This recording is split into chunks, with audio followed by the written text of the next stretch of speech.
बना तारी सन मियाँ खलीफा, बना तारी सन मियाँ खलीफा, घूमेली बीचे बाजार कपड़ा उतार।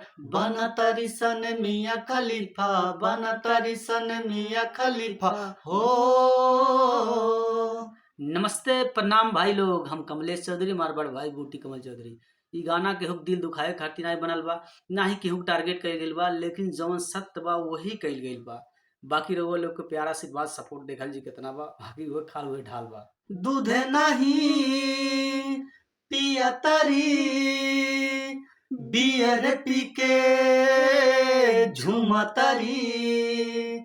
दूध नहीं पिया तारी, बियर पी के झूमा तारी।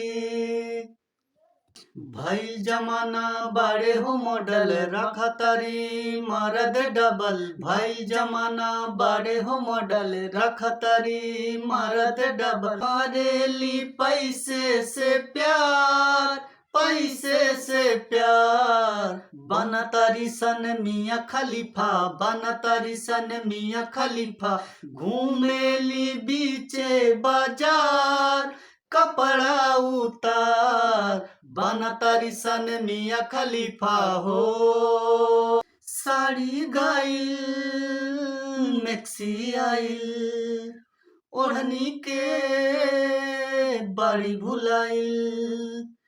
साड़ी गाइल मैक्सी आइल, ओढ़नी के बाड़ी भुलाइल। कल जुगे ऐसन कैले बयासर, कल जुगे ऐसन कैले बयासर।